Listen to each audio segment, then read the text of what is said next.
Good morning, everybody, and welcome to another episode of Coffee with Chris. Today's episode is going to be a little rushed, I guess. I normally take my sweet time, listen them through, all of those things. But this morning, I got in a bit of a scuffle. Well, not a physical one, anyway. And so that ended up taking up a whole lot of my time. And I've actually got a dentist appointment in an hour. So, I'm pretty stressed right now. But I feel like I haven't done this this is the 40th day. And having done this for 40 days in a row, including, 20-something days of testing prior to beginning release, I just feel like it would be really unfortunate to miss an episode. But at the same time, this whole episode is just going to be me talking about how stressed I am, probably, and maybe also ranting a little bit about the difficulty of human relations. Perhaps that should be the title of the episode, The Difficulty of Human Relationships. Because it really is difficult sometimes. People are such a pain in the ass.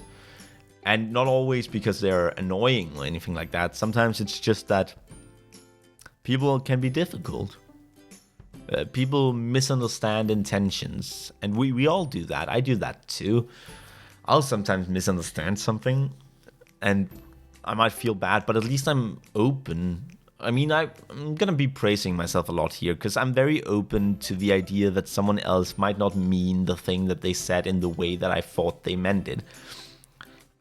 We have a girl in class who is a complete bench. Like, honestly, she is... I dislike her with a passion. But I'm still helping her. If she needs anything, I'm willing to step up and help her. I'll still talk to her in class. I'll even talk to her at the Friday bar. I mean, I'll participate and I'll be there.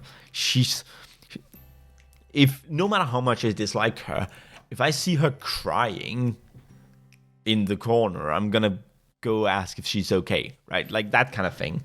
And so that's just my attitude to most people, that no matter how much I dislike them, no matter what they do or have done or will probably do. I mean, I know for a fact that this girl is going to insult me again at a later date, because she has a very rude way of talking to people. It's like she has no respect for anyone but herself.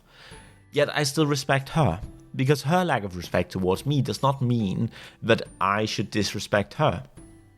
One could argue that I'm disrespecting her by talking about her like this, but the intent here is actually to say that I believe in the good in people, even when there isn't necessarily any left for me.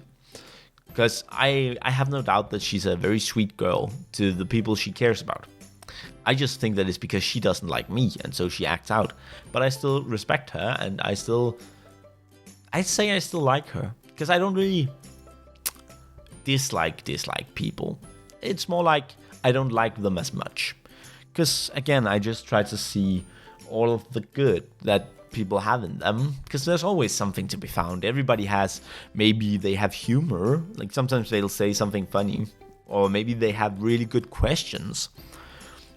I'm the guy in class who talks to everybody. And I haven't always been like that. I actually used to be the guy in class that no one talked to. And I feel like that is probably why I turned into the person I am today. It's the fact that I was isolated and lonely as a kid.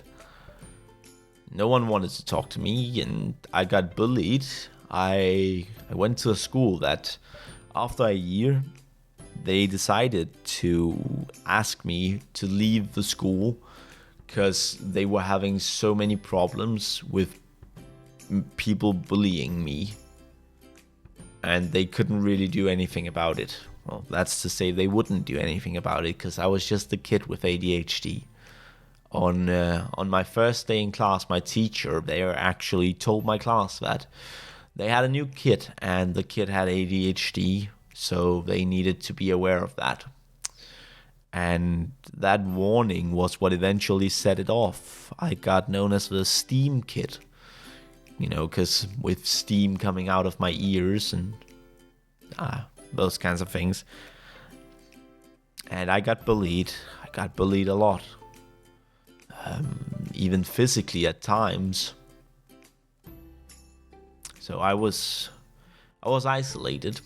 I was very lonely and I hated life. And I hated life for a long time. I'm sorry, it's a little hard to talk about actually. But yeah, I hated life for a very long time. And I wanted it to end, I used to do things to hurt myself, and I contemplated ending it for a long time. It's something that still haunts me a bit. I'll still sometimes things pop up in my head, but I'm a lot stronger now than I used to be. But yeah, me being like that is probably what made it possible to be there for everybody. To never hate anybody. Because no one deserves that. It's like I've talked about before, it's part of the reason that I started making this podcast. Because even though it's just me ranting about my life, I really do hope that at some point someone out there will find it and they'll get something from listening to it. They'll, be able to fill a bit of an empty space in their life, maybe. I don't really know. It's just that sometimes you just need a voice. Even if that voice is just a random person on the internet. I know that from experience. And yeah. So the point I'm getting at here is that I do that. I try to respect everybody, but most people aren't like that.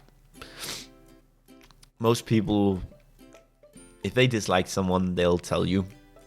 If they're angry, they won't say, hey, listen, I'm actually feeling really, really angry right now and I can't deal with it, so I'm gonna go take a break. They'll just storm off. And it's difficult to be the one with anger issues, only to realize a decade later that you're suddenly the one who has the most control. People around me, they get angry at nothing. I've been asked by people how I can have so much chill, how I can always be so relaxed. Truth is, I'm not. I'm stressed and angry all of the time. I've just learned to handle myself, at least a little. And that pays off. Now, something that's a bit of a disbenefit, I guess. Unbenefit? Disbenefit? Lack of benefit? I don't know. The darker side of the coin, whatever, is that I know that it's possible.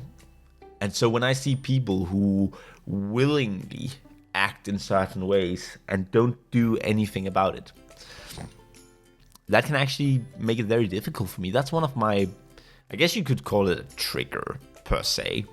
I'm not a fan of the word trigger, because I feel like it's a little icky. It's a bit touchy. But yeah, I guess you could call it a trigger. So let's do that. A trigger for me is people who know that they have an issue, but don't do anything about it.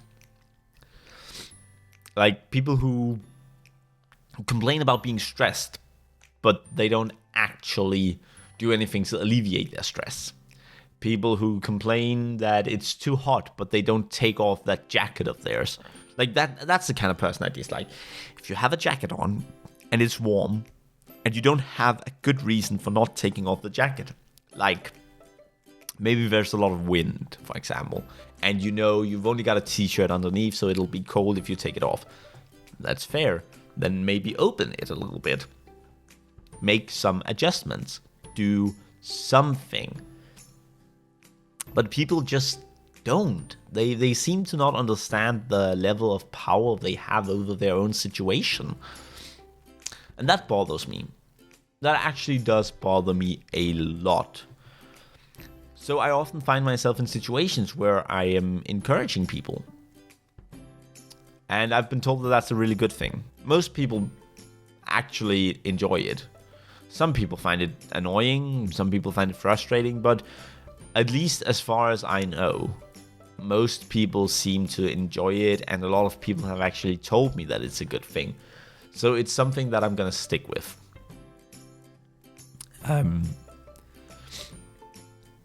Because sometimes we all just need a little bit of encouragement. And you know, I can help people, I can inspire people, I can make a difference. And I do make a difference for a lot of people. Sometimes to their frustration. I mean, I had a classmate get a little frustrated with me because I asked her, she was having trouble with her style tile. So I asked her if I could show her something real quick, like maybe try something. And I did, because she allowed me to.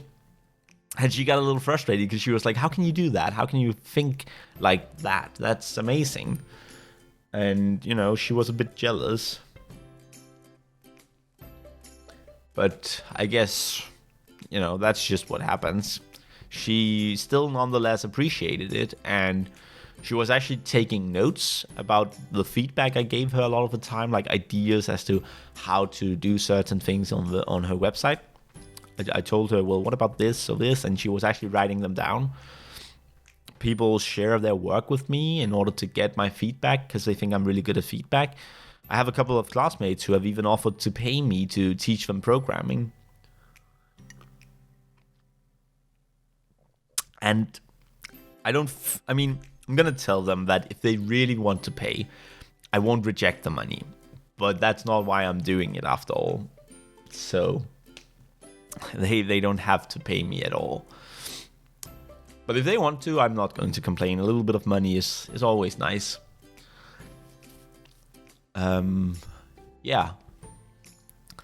So today's episode might get a little short. Should I cut it short? No, you know, it's okay. Yeah, the reason I was thinking about cutting it short was because, like I said, I'm a bit stressed. But nonetheless, I tend to help people. I often manage to do something good for people. And I think that that's great. I think more people should aim to do that. But like I said, it sometimes causes issues. And that's what happened this morning. Let's just get into that real quick. What happened this morning was that I was trying to encourage someone, and that someone decided that they were not having any of it. And that's fine. If you're not in the mood for encouragement, cool. I'll just take my encouragement and leave, you know? But the person just couldn't accept that I had encouraged them to begin with. Because today, in their head, it meant that I was trying to force them to do something they didn't want to do. It meant I had no understanding for their situation, and I was told that I was not compassionate. And that really hurt me. Like, because a lot of things were said. The whole thing took an hour and a half. And a lot of things were said. A lot of mean things. But what actually hurt me the most was definitely that I'm not compassionate. Because that's not true. You know, I may fail at being compassionate sometimes. But I'm a much more compassionate person than a lot of people. I've seen lack of compassion in the world. It's not pretty. Anyway, on that I'm better than everybody-esque note, that's not at all what I'm saying. I have my flaws too, and we'll talk about them a lot in the future, so don't you worry about that. I'm sorry about today's episode. I don't know why I'm apologizing. Whatever. I love you guys, whoever you might be, and I'll see you tomorrow. Bye-bye now.